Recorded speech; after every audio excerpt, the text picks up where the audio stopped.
ድሃ ሆነ እንዴት ቀኑን ሙሉ ስክሮል ታደርጋለህ? እና ይሄ የተደበቀውን ድህነት ፋይት ማድረግ አለብን።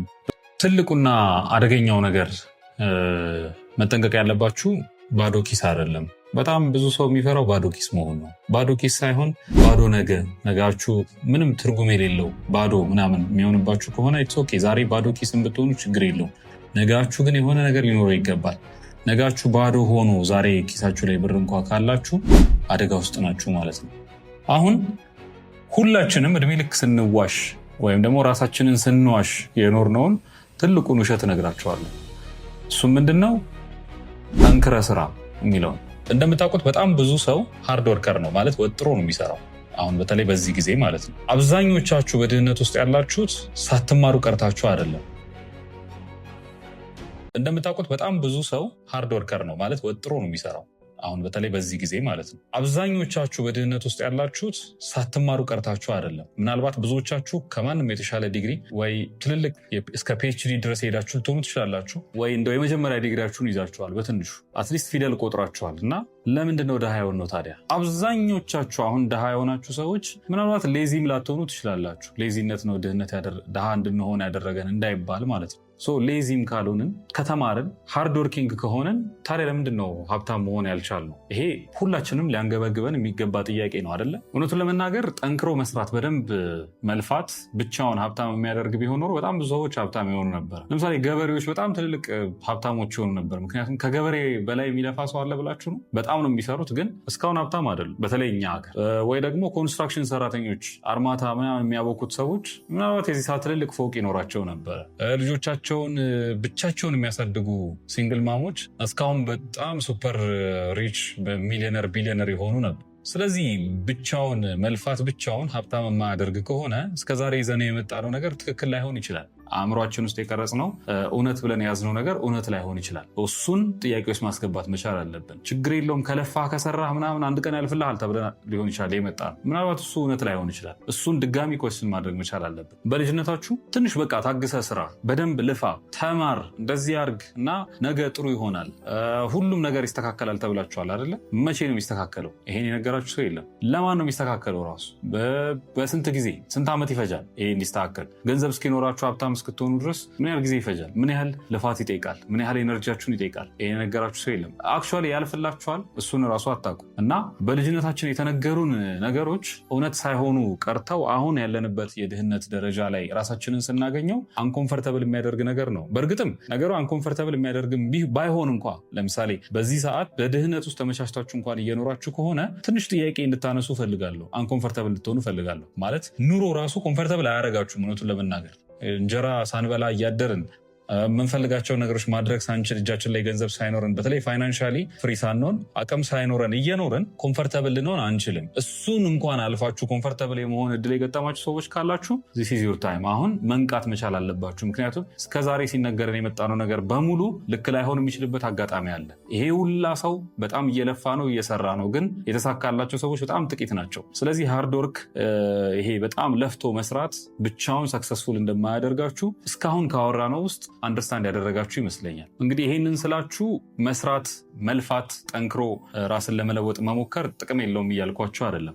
መጀመሪያ የተነገራችሁ ውሸት ወይም በልጅነታችሁ የያዛችሁት አንዱ የመጀመሪያው ውሸት ምን መሰላችሁ? ሁላችንም በዛ ውስጥ ስላደግን መልፋትን ብቻ አፕሪሺየት እየተደረገ ስለሆነ ያደግነው እና መልፋት ብቻ ስለሆነ ያለን አማራጭ ተብሎ የተነገረን በቃ መልፋት ብቻ ስለሆነ አፕሪሺየት ስንደረግ ያደግነው ድህነት ሲባል ቀጥታ ከአለመስራት ጋር ኤፈርት አለማውጣት ጋር ቀጥታ እናገናኘዋለን። ስለዚህ አንድ ሰው ልክ ድሃ ሆኖ ስናገኘው ወይ ድሃ ሆነን ራሳችንን ትልቅ ሆነን እድሜያችን ገፍቶ ከልጅነት እድሜያችን ተላቀን ትልቅ ሆነን ራሳችንን ድሃ ሆነን ስናገኘው ለምንድን ነው ድሃ የሆንኩት ብለን የመጀመሪያ የምናስቀምጠው ውሸት ወይም በልጅነታችን ይዘን የመጣነው ነገር ኤፈርት ስለማላወጣ ነው፣ ስለማለፋ፣ ስለማልሰራ ነው ብለን ራሳችንን ብሌም ወደ ማድረግ ነው የምንሄደው። ይሄ ግን አይደለም እውነታው። ምክንያቱም በጣም ብዙ ሚሊዮን ሰዎች አሁን ኢትዮጵያ ውስጥ 130 ሚሊዮን አካባቢ ሰው ደርሰናል አይደለ? 120 125 እንኳ ብንለው ይሄ 100 ከመቶ ምናምን ሚሊዮኑ ውስጥ ኦልሞስት ማጆሪቲው ማለት በሚቻል ሁኔታ ኤክሰሲቭሊ ይለፋል፣ በጣም ይፈጋል። የድሃ ድሃ የምትሏቸው በጣም ትንንሽ ስራዎችን የሚሰሩ ሰዎች ሳይቀር የሚሰሯቸው ስራዎች ሌላው ሰው አሁን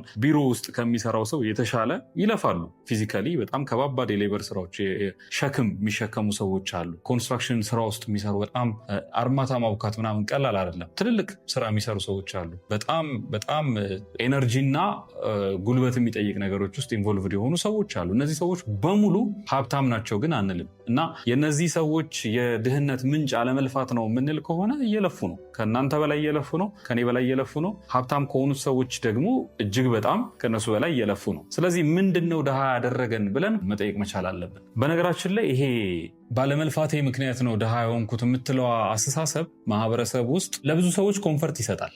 ማለት በቃ ብዙ ሰው ድሃ ነው፣ ብዙ ሰው እየለፋ ስላልሆነ በቃ ለዛ ነው ድሃ የሆን ነው የሚል የሆነ ኮመን የሆነ አግሪመንት እንወስድና ኮንፈርተብል እንድንሆን ያደርገናል።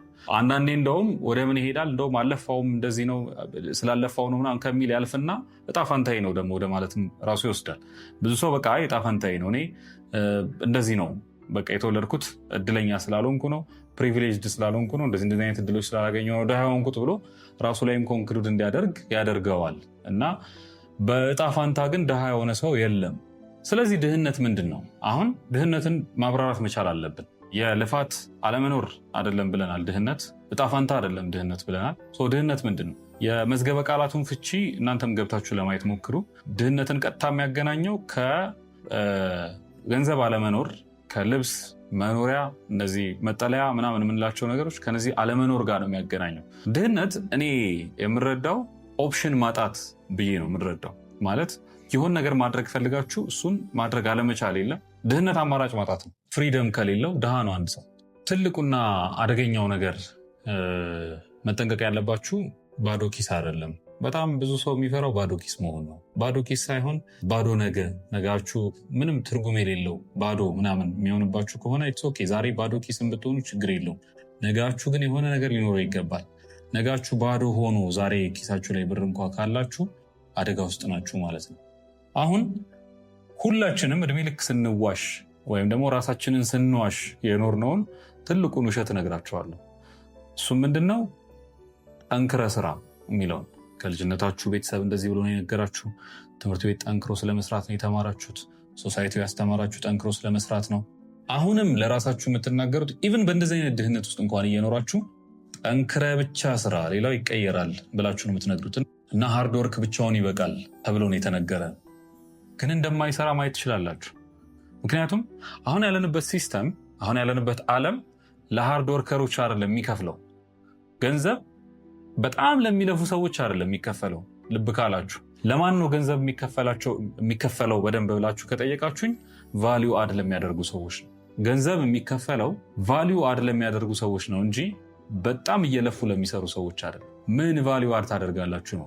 ድሃ ከሆንክ አድ ያደረግከው ቫሊዩ የለም ማለት ነው። በሌላ ቋንቋ ሰው የሚከፈለው ወይ ለጊዜው ነው ወይ አድ ለሚያደርገው ቫሊዩ ነው። ስለዚህ ለጊዜ እንዲከፈላችሁ ከሆነ የምትሰሩት በቀን ውስጥ 24 ሰዓት ነው ያለው። ስለዚህ ከ24 ሰዓት ውስጥ የሆነ ያህሉ ነው የምትሰሩት። 8 ሰዓት፣ 10 ሰዓት፣ 12 ሰዓት ኢቭን 24 ሰዓት እንኳ ብትሰሩ አይዲያል ኮንዲሽን ብናደርገው ባተኙ ባይደክማችሁ 24 ሰዓት እንኳ ብትሰሩ በቃ ሊከፈላችሁ የሚችለው የ24 ሰዓት ሂሳብ ነው። ስለዚህ ደሞዝ ሀብታም አያደርጋችሁም የሚባለው ለምን መሰላችሁ? ደሞዝ በራሱ መጥፎ ሆኖ አይደለም፣ ግን ሲከፈላችሁ ከ24 ሰዓት በላይ ያለፈ ሊከፈላችሁ አይችልም። ከ24 ሰዓት በላይ ስለሌለን ማለት ነው። ቫሊዩ ግን ከሆነ አድ የምታደርጉት የሚከፈላችሁ ለ24 ሰዓት ሳይሆን አድ ላደረጋችሁት ቫሊዩ ነው። ፕሮባብሊ ያቺ ቫሊዩ የ3 ደቂቃ ቫሊዩ ልትሆን ትችላለች፣ የ1 ሰዓት ቫሊዩ ልትሆን ትችላለች። ዳዝም ማተር። ድህነት ማለት ምን ማለት ነው ብያቸዋለሁ? ኦፕሽን ማጣት ነው። ኦፕሽን ማጣት የሚባለው ምን ማለት ነው? ታይም አለመኖር፣ ኮንትሮል አለመኖር፣ በህይወታችሁ ላይ ሌቨሬጅ አለመኖር። እነዚህን ነገሮች ሉዝ ካደረጋችሁ እድሜ ልካችሁ ድሃ ሆናችሁ ትቀራላችሁ። አሁንም ድሃ የሆናችሁት የምታገኙት ብር ስለማይበቃችሁ አይደለም። የምታገኙትን ብር ዋይዝሊ ስለማትጠቀሙትና ሌቨሬጅ ስለማትገዙበት፣ ታይማችሁን ስለማትገዙበት፣ ኮንትሮል ስለማትገዙበት፣ እነዚህ ነገሮች ሉዝ ስላደረጋችሁ ነው። ጠንክሮ መስራት በጣም ሪስፔክተብል ነገር ነው። ቅድም ብያችኋለሁ። ጠንክሮ መስራት በራሱ ስህተት አይደለም፣ ግን ሙሉ እውነት አይደለም የተነገረን። ጠንክሮ መስራት ብቻውን የትም አያደርሰንም። ቫሊዩ አድ ማድረግ መቻል አለብን። ጠንክረን ከመስራት ጋር ቫሊዩ አድ ማድረግ አለብን። ጠንክሮ መስራት በጣም ሪስፔክተብል እንኳ ቢሆን ግን ትራፕ ነው ማለት ትታሰራላችሁ፣ የሆነ ቦታ ላይ ትታሰራላችሁ። እና ሜቢ በቃ ሪስፔክት የሚደረግ አይነት ያለ የተከበረ ትራፕ ልንለው እንችላለን፣ የተከበረ ማነቆ ልንለው እንችላለን። ተከብረ ታንቀ ትኖራለህ እድሜ ልክህን። ለምሳሌ ባንክ ከሆነ የምትሰራው በቃ በዛች የባንክ ደሞዝ እድሜ ልክህን የባንክ ሰራተኛ እንደሚሰራው ሆነ እድሜ ልክህን ትጨርሳለህ፣ በከረባት ታንቀ ማለት ነው። በቃ እድሜ ልክህን ተከብረህ ወይ የሆነ አይነት የተከበረ ስራ ከሆነ የምትሰራውና ያ ገንዘብ ፍሪደሙን የማይሰጥህ ከሆነ ከሰጠህ፣ ለምሳሌ ባንክ እየሰራህ ኮምፈርተብል ከሆንክ፣ ታይምህን ካገኘህ፣ ሌቨሬጅ ካለ፣ የምታደርገውን ነገር ማድረግ የምትችል ከሆነ if that makes you comfortable እና ህይወትህን ሙሉ የሚያደርግልህ ከሆነ እኔ ሁሉም ሰው ቢዝነስ መስራት አለበት፣ ሁሉም ሰው ሀብታም መሆን አለበት ብዬ አላምንም። ቢዝነስ መስራት ያለባቸው ወይም ሀብታም ለመሆን ፈቃደኞች መሆን ያለባቸው ሰዎች ምን አይነት ሰዎች ናቸው? በእኔ እምነት ቀጥታ አስፋልት የተመቻቸ ቆንጆ የተነጠፈ አስፋልት እያለ በቀኝ በኩል ታጥፈው ጫካ ውስጥ ለመግባት ፈቃደኛ የሆኑ ሰዎች፣ ይሄ ጥሻ አለ አይደል እጃችሁን ምናምን የሚቆራርጥ አይነት እንደዚህ አይነት ነገር ውስጥ ለመግባት ፈቃደኛ የሆኑ ሰዎች ናቸው ቢዝነስ መስራት ያለባቸው። አለዛ ኢትስ አ ትራፕ፣ በቃ ህይወታችሁ ሚዝረብል ነው የሚሆነው፣ አይሆንም። እና ኮምፈርተብል የሚያደርጋችሁ ኢንቫይሮንመንት ካገኛችሁና ላይፋችሁን በደስታ መኖር ከቻላችሁ ኢንጆይት እናንተ እንዳረብሻችሁ። እና ብዙ ጊዜ ያልተነገረን አንኮምፈርተብል የሚያደርገን እውነታ ምንድን ነው? ሃርድወርክ ብቻውን አይከፍላችሁም። ምን ያህል ደከማችሁ ተብሎ አይከፈላችሁም። ባይዘ ደሞዝ ራሱ ሲከፈላችሁ በዚህ ወር በጣም እንትና ደክሞታል እና ለእሱ ትንሽ እንደዚህ እንጨምርለት ብሎ የሚከፍል መስሪያ ቤት የለም። ደንዝዘናል። ድሃንን ግን አት ሴም ታይም ደንዝዘናል። አሁን ይሄ ቤተሰብ ኃላፊነት አይደለም ምልህ። ቲክቶክ የምትጠቀመው ቤተሰብ አስገድዶ አይደለም ወይ? ሶሻል ሚዲያ ላይ ስክሮል ስታደርግ ኢንስታግራም ቀኑን ሙሉ ስትጠቀም ፎቶ ስታይ የምትውለው ትምህርት ቤት ስትማር እንደዛ ተነግሮ አይደለም። ስለዚህ ትምህርት ቤቱ ምን ያርግ? የአንተ ኃላፊነትስ ነው ጥያቄ። እቺ ስክሮል የምናደርጋት ውሏችን ዝም ያለችው የተደበቀችው ድህነት እሷ ናት። ይሄ ነምብ መሆን የለም ድንዝዝ ማለት አለመንቃት። ቀኑን ሙሉ ሰው እንዴት ስክሮል ሲያደርግ ይውላል? ድሃ ሆነ በተለይ ደግሞ ሀብታም ኮንክ እሺ በቃ ፋይናንሻሊ አትሊስት አቺቭ አርገሃል። እነሱ በጣም እንደምታስቡት አይደለም፣ በጣም ነው የሚለፉት ሀብታሞቹ ማለት ነው። ግን ድሃ ሆነ እንዴት ቀኑ ሙሉ ስክሮል ታደርጋለህ? እና ይሄ የተደበቀውን ድህነት ፋይት ማድረግ አለብን። በነገራችን ላይ ቅድም ጥያቄ ስናነሳ ድህነት ምንድን ነው ስንል ኦፕሽን ማጣት ነው ብለናል አይደለ? ኦፕሽን ማጣት ውስጥ ምን አስቀመጥን? ተጨማሪ ኦፕሽኖችን ለመፍጠር የሚያስፈልገን ጊዜ አለን ብለናል። ግን በቀን ውስጥ ምን ያህል ሰዓቱን ነው ሶሻል ሚዲያ ላይ የምናጠፋው? ኦኬ ፋይን፣ ሶሻል ሚዲያ ላይ ለምንድን ነው ጊዜ የምናጠፋው?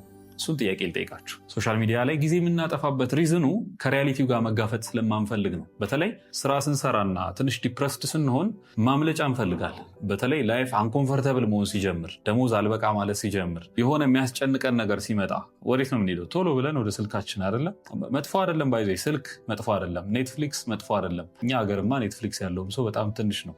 ፊልም ምናምን ማየት መጥፎ አይደለም፣ ግን ፕሮፐርሊ ስለማንጠቀማቸው ወዲያውኑ በቃ የሆነ ነገር ዲፕረስድ ስንሆን ትንሽ ሲጨንቀን ያ የሚጨንቀንን ነገር ፊት ለፊት አጋፍጠነው እንደመታገልና ድህነታችንን ችግራችንን እንደማለፍ ጭራሽ መደበቂያ እናደርገዋለን። ቶሎ ብለን ስልካችን ውስጥ ነው የምንገባው። ስለዚህ እንዲህ የማይጮህ የተደበቀ ድህነት አለ ውስጣችን ስልካችን ጋር፣ ይሄ ሶሻል ሚዲያችን ላይ የምንጋደለው ዋና ጠላታችን ደግሞ ድህነት ነው። እና ወጣት የሆነ ሰው እንዴት ነው ቁጭ ብሎ ጌም የሚጫወተው ነው አይገባኝም። እንዴት ጌም ትጫወታላችሁ? ምክንያቱም ኮምፕሊትሊ በቃ አጌንስት ዘ ኔቸር ከተፈጥሯችሁ ውጭ ነው። ምክንያቱም ተፈጥሯችን ሪያሊቲው የሚያሳየን እዚህ አፕግሬድ የምናደርገው ማዕት ካራክተር አለ።